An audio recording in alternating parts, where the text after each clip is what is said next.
have time to discuss strategy. So, are you two going out or what? Not even close, idiot. You've got to be joking. Like I would ever even. Halo teman-teman kos-kosan, gimana kabar kalian? Baik-baik saja kan? Sesuai janji Abdi Kos di video Tanya Otakos sebelumnya, di video info Otakos kali ini, Abdi Kos akan membahas persahabatan Naruto dan Shikamaru. Banyak yang mengira kalau sahabat sejati Naruto adalah Sasuke Uchiha, karena memang hampir keseluruhan cerita Naruto diisi oleh usaha Naruto untuk menyadarkan Sasuke. Tapi sebenarnya kalau diteliti lebih lanjut, hubungan Sasuke dan Naruto bukanlah sahabat sejati, tapi keduanya adalah rival. Meski sama-sama tim 7, Sasuke tidak selalu ada untuk Naruto.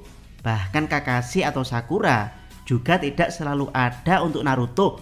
Bahkan terkadang mereka tidak ada di saat Naruto membutuhkan support.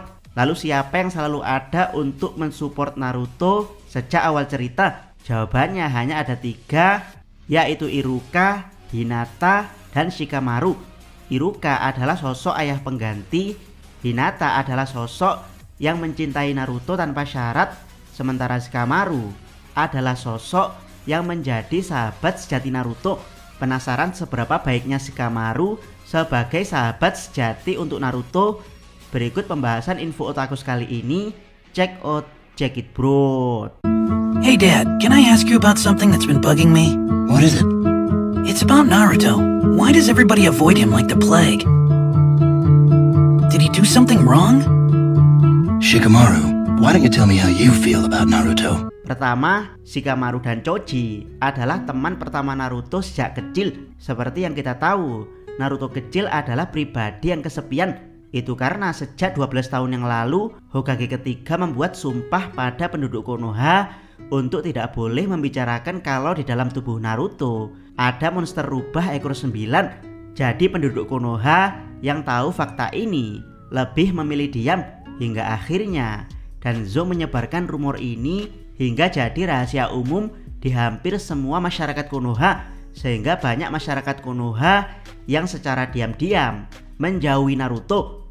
Naasnya, Naruto tidak tahu fakta ini, sehingga saat dia masih kecil, dia tidak mengerti alasan kenapa dia dibenci penduduk Konoha, juga kenapa para orang tua melarang anak-anak mereka bermain dengan Naruto. Dan ya, dari banyaknya orang tua yang melarang anaknya bermain dengan Naruto, Choji dan Shikamaru adalah 2 anak yang sama sekali tidak mempermasalahkan status Naruto. Choji menerima Naruto apa adanya karena dia merasa satu nasib dengan Naruto. Choji diejek gendut, sementara Naruto diejek monster. Tapi Shikamaru, dia dengan kritis mempertanyakan ke ayahnya kenapa orang-orang menjauhi Naruto. Shikaku dengan bijak bertanya balik ke Shikamaru tentang pandangan dia terhadap Naruto. Shikamaru menjawab dia tidak merasa ingin berteman dengan Naruto, tapi dia juga tidak ingin menjauhinya. Dan lagi-lagi Shikaku dengan bijak mengatakan berikutnya terserah Shikamaru. Dan pada akhirnya Shikamaru memutuskan untuk berteman dengan Naruto bersama Choji, membuat ketiganya adalah trio bandel. Sebelum akhirnya Kiba juga ikut gabung ke geng bocil mereka. Bahkan ada satu momen di mana Shikamaru memuji Naruto kalau dia ternyata lebih pintar dari kelihatannya. Jarang-jarang ada yang serius memuji serta paham potensi Naruto saat itu, karena kebanyakan anak-anak mencemoohnya atau hanya sekedar berteman. Tapi Shikamaru saking dekatnya dengan Naruto, dengan kepintarannya Shikamaru mulai paham karakter dan pemikiran Naruto. Kedua, Shikamaru mengorbankan dirinya sebagai umpan di arc Konoha Crush saat diberi tugas memimpin Sakura, Naruto, dan Pagun untuk menyusul Sasuke yang mengejar Gaara. Shikamaru yang awalnya terlihat pengecut bahkan berpura-pura tidur saat yang lain terkena genjutsu, kini dengan tugas memimpin tersebut dia mengambil tanggung jawab yang paling besar, yaitu saat Pagun merasakan ada 9 ninja bunyi yang mengikuti mereka. Shikamaru yang paham bahwa Naruto terlalu bodoh sementara Sakura saat itu kemampuannya useless dan Pakun sangat dibutuhkan untuk melacak jejak Sasuke yang mengikuti Gaara. Jadi Shikamaru mengorbankan dirinya sebagai umpan. Shikamaru bahkan hampir mati di situasi tersebut. Untungnya Asuma datang untuk menyelamatkannya. Yap, walaupun sempat didorong Naruto saat masuk arena ujian Chunin. Shikamaru tidak marah dalam situasi terdesak. Shikamaru bahkan rela mengorbankan dirinya demi Naruto. Ketiga, Shikamaru mau menjadi pemimpin misi penyelamatan Sasuke setelah Shikamaru menjadi satu-satunya murid yang menjadi Chunin. Kali ini Tsunade memanggilnya untuk misi pertama dia. Tsunade menjelaskan kalau Sasuke telah kabur menuju Orochimaru. Sebagai seorang Chunin, tugas pertama Shikamaru adalah untuk membawanya kembali ke Konoha. Misi ini mungkin akan sangat berbahaya karena anak buah Orochimaru akan ikut menghadang. Dari sini Shikamaru agak kecewa pada Sasuke yang dia kira pintar dan berbakat, ternyata bisa senekat itu. Meski bukan sahabat dekat, Shikamaru mau menerima misi tersebut karena misi berbahaya. Shikamaru meminta tim bersama 4 orang yang terdiri dari Jonin dan Chunin.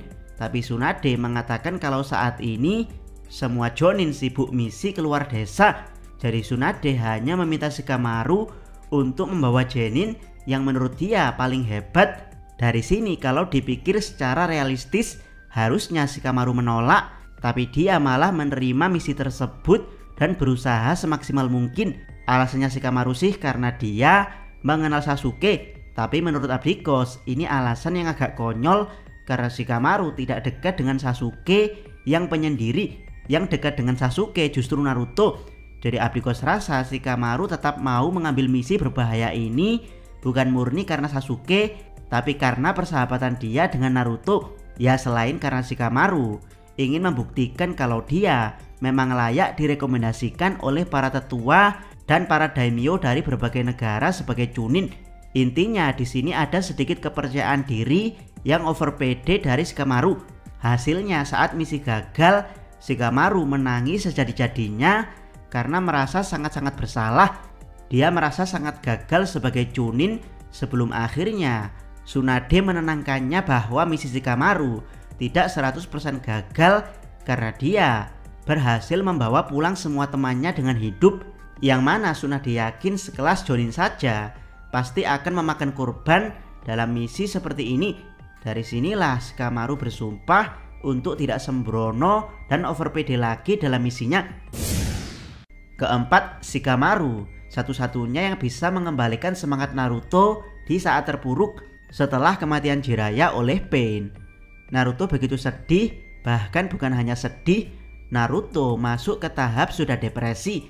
Bahkan lebih depresi dari saat dia kehilangan Sasuke. Semua orang berusaha menenangkan Naruto, tapi tidak ada yang bisa. Bahkan Iruka yang dianggap ayah angkat oleh Naruto tetap tidak bisa menenangkannya. Hingga akhirnya Shikamaru lah yang ditugaskan untuk menenangkan hati Naruto. Bahkan Shikamaru harus membatalkan janji dengan daimyo demi tugas ini. Dan coba tebak apa yang terjadi. Naruto mau menurut saat diajak Shikamaru melihat Kureina yang hamil. Shikamaru mengatakan kalau dia sekarang sudah punya jalan ninjanya sendiri untuk melindungi generasi baru seperti anak Kureina. Shikamaru yakin Jiraiya dan Asuma sebagai guru juga sama.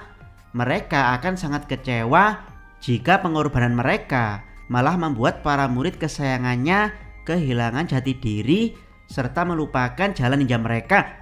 Dari sini Naruto paham apa yang ingin disampaikan Shikamaru. Naruto bukan hanya tenang hatinya, tapi juga kembali bersemangat. Naruto pun berterima kasih pada Shikamaru akan hal ini. Jadi ya, yang bisa mengembalikan Naruto ke jalan ninjanya tanpa harus menampol bukanlah Sakura atau Kakashi yang satu tim dengannya, tapi sosok sahabat sejati seperti Shikamaru yang semua perkataannya bisa dipahami oleh Naruto. Kelima, Shikamaru berniat mendukung Naruto sebagai penasehat Hokage. Ada banyak sekali momen di manga di mana Shikamaru bertekad untuk menjadi penasehat Naruto sebagai Hokage. Pertama saat bersama Shikakunara, Shikamaru mengatakan kalau saat bersama Naruto, Shikamaru merasa kalau dia harus terus berjalan di samping Naruto dalam menemani langkahnya untuk menggapai mimpi sebagai Hokage saat Naruto dibiju Sagemode. Shikamaru merasa Naruto sangat kuat tapi bodoh, jadi dia bertekad untuk berada di sisi Naruto saat dia menjadi Hokage yang kuat. Kemudian saat Shikamaru hampir mati, dia meminta maaf pada Shikaku yang lebih dulu mati kalau dia tidak bisa ke akhirat sekarang karena tidak ada yang cocok menjadi penasehat Hokage Naruto selain dirinya. Saat dilihat Hashirama dalam keadaan sekarat, Shikamaru menggumam kalau Naruto tidak punya saudara kandung pintar layaknya Hokage pertama yang punya saudara kandung Hokage kedua. Jadi ya, Shikamaru berniat menjadi saudara kandung Naruto untuk menasehati Naruto layaknya Hokage pertama yang sembrono, sering dinasehati Hokage kedua. Gila banget bukan? Sudah dianggap saudara kandung si Naruto ini sama Shikamaru. Keenam, Shikamaru adalah dokter cinta untuk Naruto. Di Naruto The Last, untuk pertama kalinya Naruto mengenal cinta sejati pada Hinata, bukan cinta monyet layaknya cinta dia ke Sakura. Naruto sadar kalau selama ini Hinata ada untuk mencintainya dengan tulus. Tapi naasnya, saat Naruto menyadari hal tersebut dan menyatakan cintanya pada Hinata, Hinata terpaksa harus menolaknya dan pergi bersama Toneri karena memang Hinata ingin mengetahui rahasia dari Tenseigan. Bahkan Hinata terpaksa harus berbohong kalau dia akan menikahi Toneri. Dari sini Naruto mengalami momen depresi yang hampir sama seperti saat dia kehilangan Jiraiya. Tapi bedanya kali ini depresi Naruto tidak bisa disembuhkan hanya dengan semangat jalan ninja, karena ini adalah depresi tentang cinta yang jauh lebih rumit. Buat yang tidak paham seberapa parah kondisi Naruto akibat depresi cinta, dia sampai pingsan selama 3 hari dan kata pertama yang Naruto ucapkan saat bangun dari pingsannya adalah Hinata. Sai sampai mengejek kalau Naruto yang sekuat dewa ternyata bisa galau karena cinta. Sai sama sekali tidak membantu menenangkan Naruto dan malah membuatnya semakin depresi. Shikamaru awalnya membiarkan Naruto sendiri, tapi karena tidak sadar-sadar Shikamaru akhirnya bertindak tegas. Kali ini dia menyuruh Naruto melupakan mimpinya sebagai Hokage, sama seperti bagaimana dia menyerah akan cintanya pada Hinata. Naruto pun marah pada Shikamaru, tapi Shikamaru dengan tenang mengajak Naruto menemui Sakura yang kelelahan selama berhari-hari, berusaha menjaga Naruto tetap sadar. Dari sini Shikamaru paham kalau cara terbaik untuk memberikan nasihat cinta pada Naruto adalah pada orang yang juga sedang jatuh cinta, dan sosok tersebut adalah Sakura, di mana Sakura juga paham bagaimana rumitnya perasaan perempuan yang sedang jatuh cinta. Sakura yakin kalau cinta Hinata pada Naruto juga tidak mudah berubah. Dia pasti punya alasan kenapa harus menerima tawaran menikah dari Toneri. Dan ya, mendengar penjelasan dari Sakura, Naruto akhirnya paham kalau cinta itu sama seperti impiannya untuk menjadi Hokage, yaitu harus diperjuangkan meski dengan berdarah-darah. Naruto pun kembali bersemangat. Gila memang Shikamaru, dia sepertinya sudah paham bagaimana cinta itu bertindak. Kemungkinan ini karena pengalaman Shikamaru sering melihat ayahnya yang dimarahi ibunya. Tapi sang ayah dengan tenang mengatakan kalau di lain waktu ibunya tetap baik dan mencintainya. Shikamaru paham kalau cinta wanita pada laki-laki itu memang rumit, jadi para laki-laki harus menangani kerumitan tersebut dengan hal yang lebih sederhana, yaitu mengalah dan terus berjuang mencari nafkah demi wanita yang dia cintai. Anjay, adik kos kok merasa jadi sepintar Shikamaru dalam urusan cinta. Ketujuh, Shikamaru tidak setuju Kakashi sebagai Hokage ke-6. Rahasia ini mungkin jarang teman-teman tahu, yaitu kalau teman-teman melihat interaksi Shikamaru sebagai penasehat Hokage Kakashi, Shikamaru sering menunjukkan gelagat tidak menyukai Kakashi sebagai Hokage ke-6. Yap, Shikamaru inginnya yang menjadi Hokage ke-6 saat itu adalah Naruto, tapi karena Naruto belum siap secara kepemimpinan, jadilah Kakashi yang menjadi Hokage ke-6 menggantikan Tsunade yang memang sudah tidak mampu menjadi Hokage. Selain alasan Naruto, Shikamaru juga tidak suka sikap Kakashi sebagai Hokage yang terkesan meremehkan situasi damai, dan Kakashi sering terlambat ke kantor 1-2 jam sehingga Shikamaru harus dengan sibuk mempersiapkan keperluan kantor sendirian. Ke-8, Shikamaru membantu Naruto sebagai Hokage. Setelah Naruto beneran jadi Hokage, di tengah-tengah kesibukannya sebagai ketua planner di Shinobi Union, Shikamaru dengan tulus tetap membantu Naruto di sisinya. Naruto punya tenaga super, sementara Shikamaru punya otak super. Keduanya dengan cepat mentransformasi Konoha menjadi sangat-sangat maju, bahkan mewujudkan impian masa kecil Hashirama, di mana anak-anak di era ini bebas memilih profesi apapun, tidak harus menjadi ninja. Bahkan jika menjadi ninja, bisa dipastikan misi mereka sesuai dengan reward yang juga sesuai. Ke-9, Shikamaru mau menggantikan posisi Naruto sebagai Hokage. Setelah dinyatakan meninggal oleh Otsutsuki Boruto, Shikamaru merasa dia harus menjaga legasi Naruto. Jadi dia bersedia untuk menjadi Hokage. Walaupun menjadi Hokage bukanlah style Shikamaru, bahkan saking tidak bisa move on-nya Shikamaru dari posisinya sebagai pendamping Hokage Naruto, dia hanya menerima jabatan Hokage ke-8 sebagai jabatan sementara selama 3 tahun, di mana dia tidak mau diukir wajahnya di samping Naruto walaupun sudah 3 tahun mengabdi sebagai Hokage ke-8. Yap, 3 tahun bukanlah waktu yang sebentar untuk tidak bisa move on dari kematian Naruto. Apalagi sekarang mulai diungkap fakta bahwa Naruto ternyata masih hidup. Jadi kemungkinan kita tidak akan pernah melihat jasa Shikamaru sebagai Hokage ke-8 dengan pahatan patung di samping Naruto. Ke-10, detail-detail kecil persahabatan Shikamaru dan Naruto. Selain beberapa penjelasan yang sudah Abdikos jabarkan, ada beberapa detail yang membuat Shikamaru memang sahabat sejati Naruto. Pertama, dia tidak pernah menunjukkan sikap meremehkan atau tidak respect pada Naruto layaknya Sasuke yang berkali-kali pernah ingin membunuh Naruto, atau Sakura yang berkali-kali memukuli Naruto karena menganggapnya bodoh dan sembrono. Yap, Abdikos yakin Shikamaru juga paham kalau Naruto bodoh, keras kepala dan sembrono, tapi Shikamaru memilih untuk tidak melawannya atau memukulinya. Shikamaru tetap menunjukkan respect pada Naruto dengan segala kekurangannya. Kalau Abdikos boleh mengatakan, Shikamaru sebenarnya adalah guru dari Naruto, walaupun tidak mengajari jutsu atau teknik ninja layaknya Kakashi dan Jiraiya. Tapi Shikamaru mengajarkan nilai kehidupan pada Naruto.